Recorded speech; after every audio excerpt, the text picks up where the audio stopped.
Esta emisora les da la bienvenida al programa Encuentros con la Filosofía, para conversar poniendo en duda nuestras certezas. con la participación abierta de profesores de la Universidad Politécnica Salesiana, De la Universidad Central del Ecuador. de la Universidad Andina Simón Bolívar. Encuentros con la Filosofía. Se difunde semanalmente por las emisoras universitarias Infinito Digital, Voz Andina Internacional. y Radio Faxo. Abrimos nuestros micrófonos. Bienvenidos y bienvenidas al programa semanal Encuentros con la Filosofía. Les saluda Edison Aguilar Santa Cruz. Encuentros con la Filosofía propone, con la colaboración de docentes universitarios, abordar durante media hora, desde una perspectiva filosófica, un tema de la vida cotidiana. Precisamente en estos momentos de alta incertidumbre, vale la pena repensar la cotidianidad desde la filosofía. Saludamos a Tito Chela en la cabina de Radio Voz Andina Internacional. Agradecemos y damos una cálida bienvenida al invitado de esta semana, Luis López, quien es magíster en Filosofía y Pensamiento Social por Flaxo Ecuador, magíster en Investigación Educativa por la Universidad Andina Simón Bolívar, licenciado en Filosofía y Pedagogía por la Universidad Politécnica Salesiana. Se desempeña como consultor y docente. Saludos, Luis. Saludos, Edison, Tito y todas las personas que nos puedan estar escuchando o viendo. Es un honor para mí estar aquí con ustedes nuevamente. Esta semana dialogamos con Luis López la temática educación emocional. Lo haremos en los 3 segmentos del programa. En el primero, llamado Vida Cotidiana, conversaremos en torno al uso cotidiano de la noción educación emocional. En el segundo segmento, Miradas Filosóficas, nuestro invitado presentará desde su perspectiva filosófica algunas reflexiones sobre educación emocional. Y en el tercer segmento que más encontrar, Luis López compartirá sus recomendaciones y sugerencias para acercarnos más a la temática de esta semana. la filosofía y la vida cotidiana. Espacio para pensar los usos de la filosofía en nuestro diario vivir.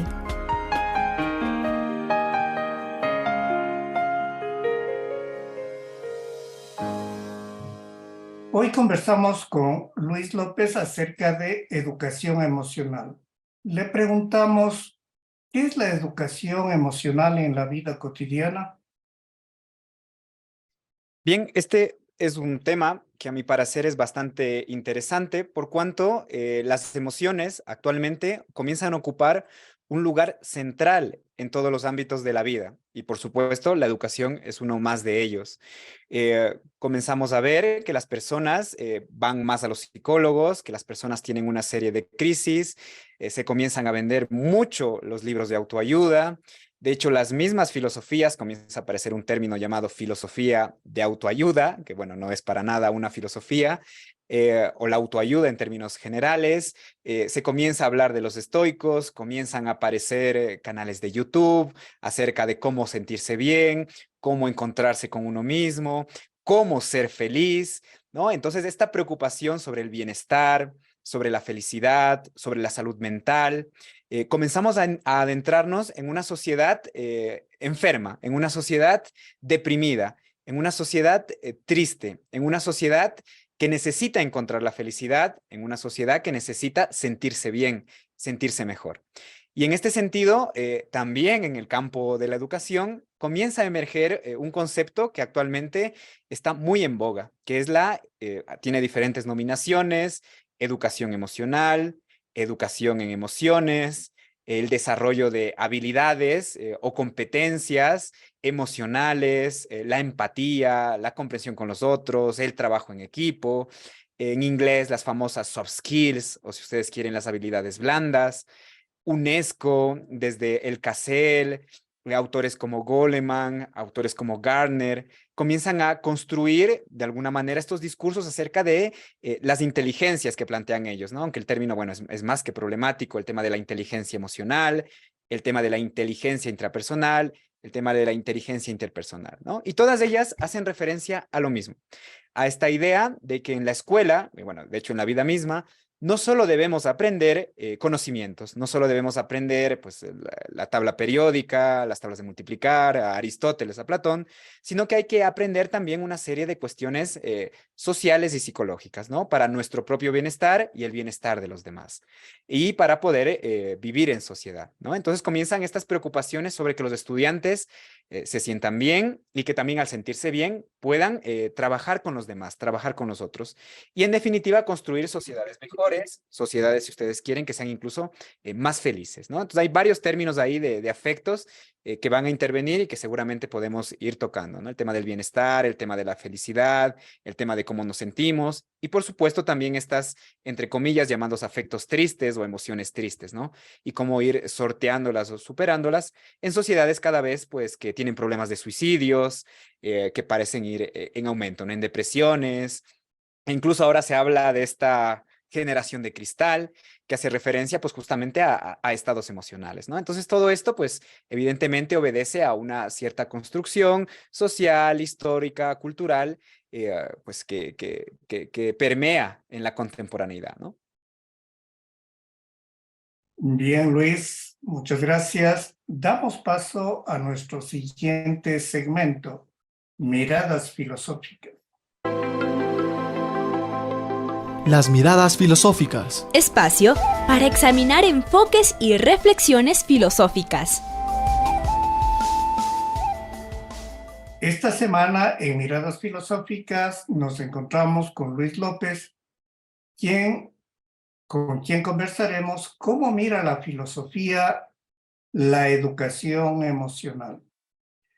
Para eso le preguntamos cómo surge, cuál es la genealogía, como le gusta decir a Luis, de la educación emocional. Sí, bueno, generalmente, bueno, la genealogía implica un trabajo más minucioso, quizás, es un trabajo bastante extenso al que quizás se dedica más bien una vida para cualquiera de las genealogías, pero sí, son más bien anotaciones genealógicas de una manera un poquito más quizás humilde, ¿no? Bien, bueno, para entender, digamos, este giro histórico, este giro procesual donde comienza a surgir este tema de la educación en emociones, hay que irnos a un concepto, o si ustedes quieren, muy recurrente ya en las ciencias sociales, ¿no? Porque hablamos del giro lingüístico, y así como hablamos del giro lingüístico, del giro hermenéutico, del giro X, también hay quien habla del giro afectivo, ¿ya? El giro afectivo, que es donde podemos ubicar estas corrientes de educación emocional, ¿ya? Es interesante, es un giro que se comienza a conformar desde en el siglo XX, pero que toma fuerza y ya tiene una claridad mucho más dada ya en el siglo XXI propiamente, ¿no? Es muy reciente, de hecho es sumamente reciente este giro afectivo y que justamente hace referencia a este tornarse a los afectos, a las emociones y que plantea o reclama que históricamente hemos atendido simplemente al lado más racional del pensamiento humano, ¿no? Y hemos buscado comprender solo este lado de las razones, este lado un poquito, si ustedes quieren, más disciplinar, más frío, y hemos dejado de lado los afectos. Y claro, con los afectos, no solo los afectos, sino también el tema del cuerpo, ¿ya? Porque los afectos, como iremos viendo, como iré mencionando, también abarcan otras dimensiones, como son los sentimientos, los sentires, las emociones, las pasiones. Y todos estos elementos en la historia se ha visto cómo han estado quizás en detrimento, ¿no? Lo que ha estado quizás de una manera mucho más dominante es el lado analítico, el lado más racional, ¿no? Y bueno, veremos que históricamente este debate se ha ido construyendo así, a pesar de que haya muchas particularidades en cada uno de los filósofos, y ahí pues la filosofía nos ayuda mucho. Desde el mismo Platón, en su famosa analogía con el auriga, pues donde supuestamente el ser humano es alguien que debe controlar las emociones, es algo que se configura en menor medida con Aristóteles, en menor medida con San Agustín, pero que está también en la Edad Media, ¿no? En la Edad Clásica, controlar estas pasiones, estas emociones con las que nacemos y con la que los ciertos ciudadanos nacen, y de hecho sobre la emoción o la pasión dominante que tengan, ocupan un lugar social. Pues esto es algo que se debe dominar y que debe ser controlado. ¿Por qué? Pues por la mente humana, por la racionalidad humana. Entonces las pasiones son una suerte de elementos humanos de segunda clase, que son los que deben ser dominados. En la Edad Media, el cuerpo y por tanto el afecto, la emoción, el sentir, es el lugar del pecado. Y esto también es muy interesante. El cuerpo es el lugar de pecado, el cuerpo es el lugar pues que más bien hay que dejar un poco de lado, ¿no? Y hay que ir más bien al tema espiritual, al tema del alma, al tema de la razón, que ha de controlar estos impulsos un poco vistos desde el periodo medieval. En la modernidad tenemos evidentemente al célebre René Descartes, Cartesio, Descartes, como ustedes gusten llamarle, que él ya planteaba también esta división, ¿no? Entre la res cogitans y la res extensa. Y básicamente el tema de las emociones tiene una configuración muy cercana a esta dicotomía que existe entre el cuerpo y el alma, ¿no? Que ha ido tomando diferentes nominaciones, ¿no? Cuerpo, alma, espíritu, carne, en la actualidad mente, cerebro, emociones, razón, afectos, razón, ¿ya? El tema de las emociones ha sido pensado realmente desde los mismos orígenes de la filosofía, desde los mismos orígenes de los filósofos griegos, el tema de las emociones. Evidentemente no con el término emoción, ese es un término que se asocia más bien a Hume, quien comienza a popularizarlo, y de ahí lo tomarán psicólogos y sociólogos. El término previo que usábamos era pasión, ¿ya? Del que trataba ya San Agustín, Santo Tomás, Aristóteles, Platón, el término pasión, las llamadas pasiones, estos sentires, ¿no? Entonces, un poco ahí viene configurándose este tema de la educación emocional, donde nace el germen, ¿no? Porque obviamente no es la educación en emociones, pero siempre ha estado esta idea de que la razón debe controlar a las pasiones, ¿ya? Que será como el germen de la educación emocional. Y ahora la educación emocional, de manera más contemporánea, mucho más cercano, pues comienza a aparecer en la década de los 60, en la década de los 70, aparecen estos teóricos que plantean la necesidad de desarrollar las soft skills, las habilidades blandas, aparece la necesidad de la inteligencia intrapersonal o interpersonal, según Gardner, aparece la necesidad de una inteligencia emocional, Goleman, aparecen las competencias emocionales, aparecen las habilidades socioemocionales, y hay de repente en la actualidad, en el 2000, un boom de taxonomías de todos lados que plantean las habilidades socioemocionales, ¿ya? De la OSD, del CASEL, de la UNESCO, del Big Five, y distintas instituciones comienzan a mencionar pues estas habilidades emocionales, entendiendo pues cosas similares, pero con distintas categorías, ¿no? Y en palabras sencillas, nace esta idea de que la educación no solo es una educación del saber, de la mente, del conocimiento, sino también es una educación de las emociones y de nuestras habilidades con esas emociones y sociales con los demás, ¿no? Socioemocionales. Gracias, Luis. De lo que acabamos de escuchar, la pregunta es entonces, ¿qué entender por emociones? Sí, realmente, pues bueno, es una pregunta muy complicada, igual que en programas anteriores, cuando me mencionabas qué es la adultez, pues más que dar una respuesta que es la emoción, aunque bueno, quizás la respuesta más interesante es la de Spinoza, más que entender qué es una pasión o qué es una emoción en la actualidad, la respuesta es un poco ver cómo se configuran estas nociones de emociones en la actualidad, ¿no? Como les había comentado previamente, en un inicio estaban el término pasión, ¿ya? El término de la pasión, vista como una dicotomía. Está por un lado el alma y por otro lado está el cuerpo, ¿no? Por un lado tenemos la mente, por otro lado tenemos el cerebro en la actualidad. Y existen estas dicotomías, ¿no? La razón por un lado y por otro lado los afectos o las pasiones, como decían los filósofos clásicos griegos, ¿no? Pero ha sido una preocupación que ha estado siempre ahí, ¿no? Y siempre ha estado vinculado en filosofía al tema de la ética, prácticamente al tema de la ética. En Aristóteles, de hecho es muy célebre el texto de Ética Nicómaco, aunque también hay elementos en la retórica y en la otra ética de Aristóteles, donde se plantea estos temas de, pues, cómo debe ser el ser humano, el aspecto emocional. Incluso la pregunta de cómo ser felices. Nosotros sabemos que el término griego es eudamonía, y por supuesto, la traducción más simple y quizás más reductiva e incluso errónea es llamarla felicidad, ¿no? Porque el término griego era mucho más rico, abarcaba dimensiones que no están consideradas dentro de lo que ahora entendemos como felicidad, era más bien una plenitud, una integralidad. Pero bueno, en la actualidad se suele traducir de manera reductiva y un poco errónea como felicidad, ¿no? Y en la actualidad, pues es una preocupación este tema de la felicidad. Y justamente se entiende a la felicidad como una emoción, como un sentimiento, como un afecto, como un sentirse, ¿no? Entonces, claro, de ahí la importancia de la educación emocional. Y esto en países como Corea, que tiene los índices pues, altísimos de suicidio de los estudiantes, que son infelices. De hecho, ellos en sus reformas recientes curriculares, como nosotros hablamos de currículos abiertos y flexibles, ellos hablan de currículos para la felicidad.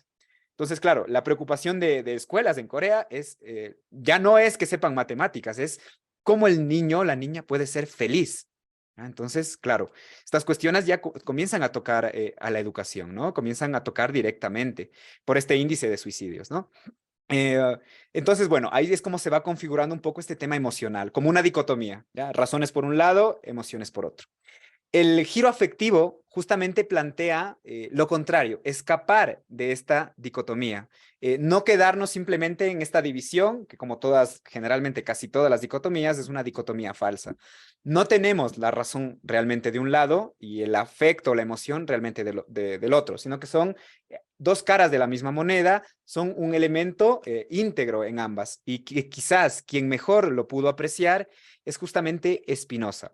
No en vano, el giro afectivo, de entre sus fundadores o los más retomados en la actualidad para pensar la racionalidad afectiva, si ustedes quieren, o para pensar la emoción de una manera mucho más amplia, no en disputa contra la razón, sino de una manera integrada, es de Spinoza, ¿no? Con su visión muy interesante de afectos, que se entienden de una manera, pues bueno, que se pueden definir como relaciones. El afecto al final es cómo nos relacionamos con lo otro, ¿no? Y esto causa afectos tristes, afectos alegres. Estas relaciones pues crean diferentes cuestiones en nosotros, ¿no?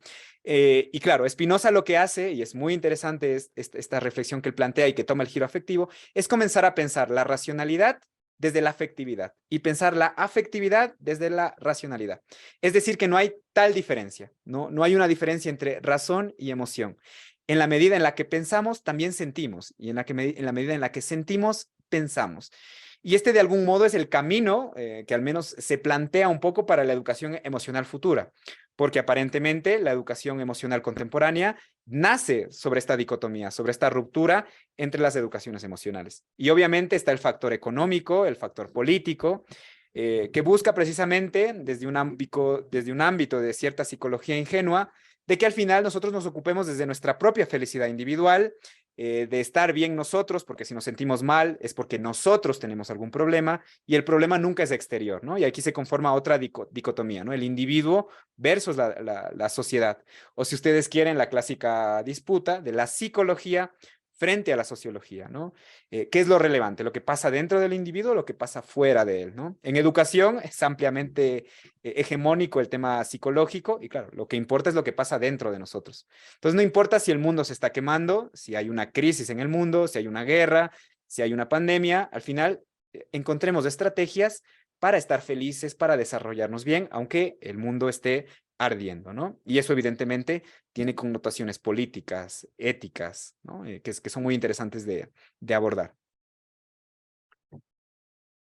Luis, luego de estas reflexiones mencionadas, ¿cuáles son los alcances entonces y los límites de la educación emocional? Bien, eso es muy interesante, puesto que generalmente cuando hablamos de las emociones, y esto pues bueno, es algo que varios autores han hecho notar, y hay quien dice que las emociones o estudiar las emociones despierta pasiones, en el sentido de que bueno, eso que estudiamos genera también una misma pasión, ¿no? Y más allá de la jocosa pues lógica de que lo que estudiemos nos cause eso mismo que estamos intentando estudiar, Pues el tema es que hay como dos posiciones respecto a esto que también son tramposas y dicotómicas.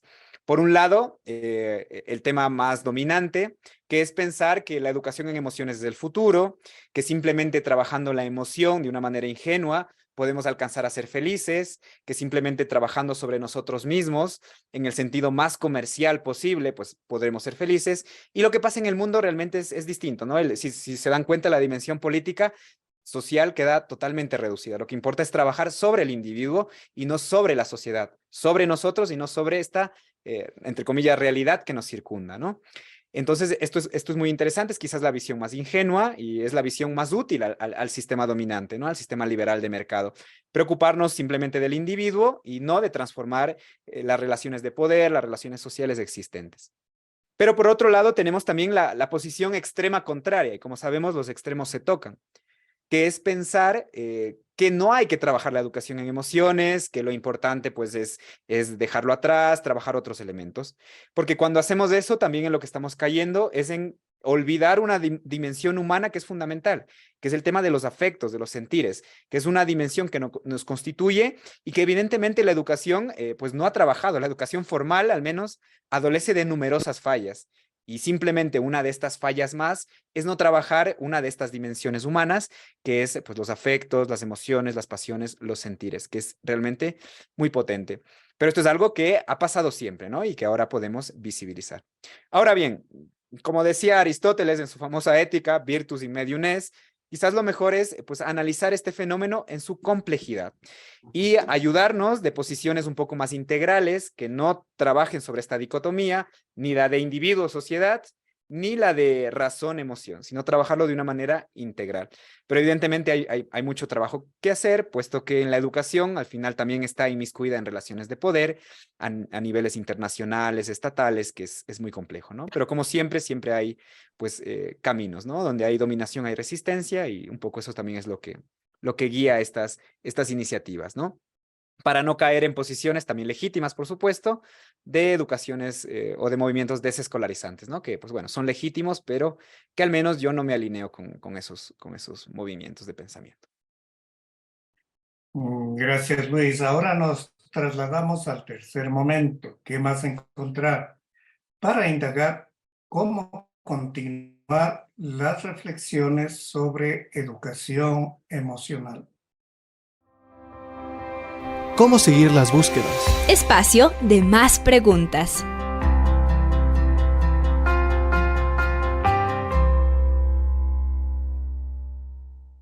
Esta semana nos encontramos con Luis López. En un primer momento conversamos sobre la comprensión de educación emocional en la cotidianidad. Luego nos ha mencionado algunas perspectivas acerca de esta noción. Le solicitamos ahora sus recomendaciones y sugerencias para quien esté interesado en profundizar en esta temática. Bien, yo creo que hay uno de los autores fundamentales con este libro muy famoso que además abre, y esto es muy gracioso, ¿no? Abre con una cita de Aristóteles, es el famoso Daniel Goleman.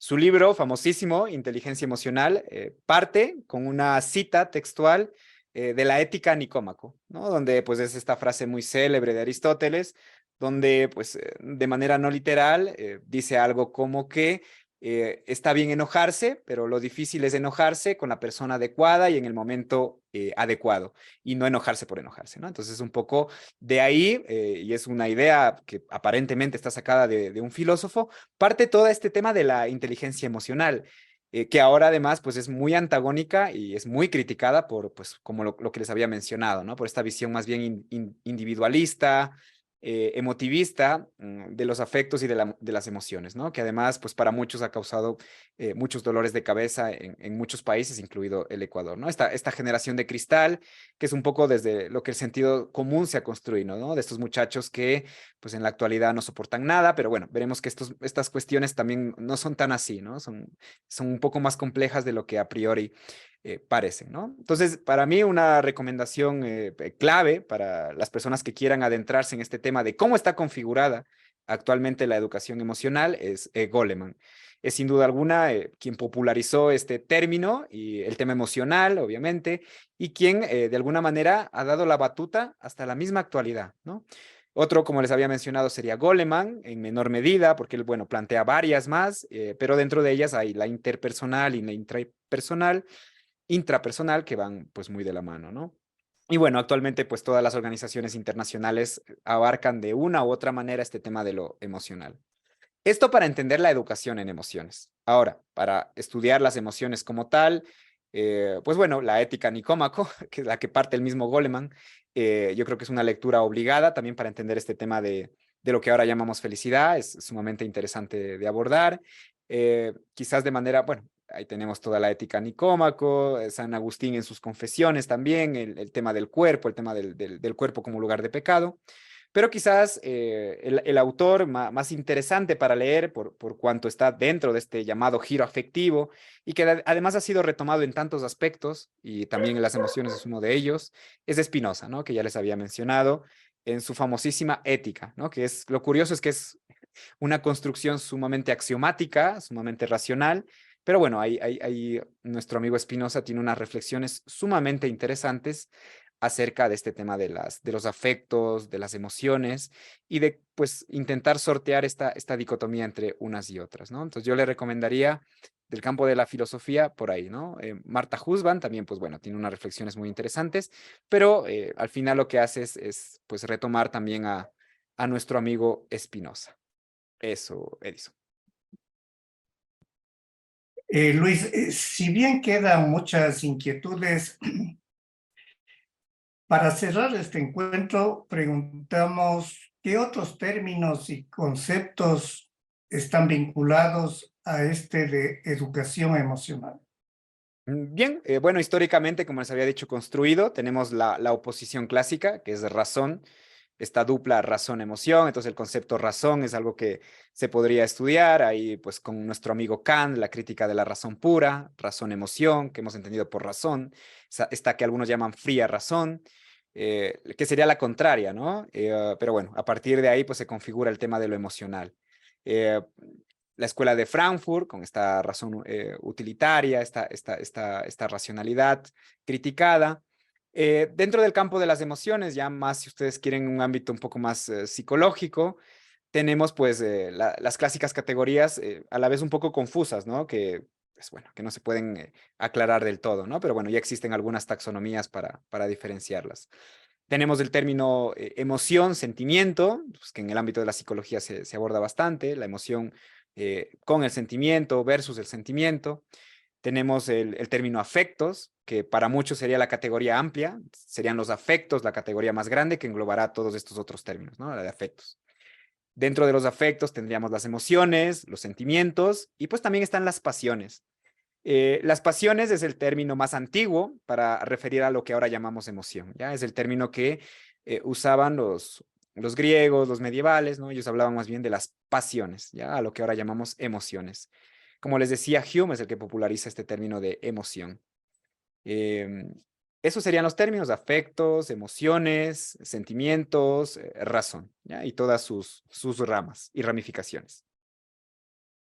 Bien, muchas gracias. Concluimos este encuentro semanal con la filosofía, con nuestro agradecimiento al invitado de esta semana, Luis López, a ustedes, radioescuchas, a Tito Chela en la cabina de Radio Voz Andina Internacional. Recuerde, recibimos sus comentarios y sugerencias al correo electrónico encuentrosconlafilosofía@gmail.com. Hasta el próximo encuentro con la filosofía. Agradecemos su sintonía a Encuentros con la filosofía. el programa que impulsa el filosofar como acción compartida desde las radios universitarias. Les invitamos a compartir las próximas emisiones de Encuentros con la filosofía por esta emisora.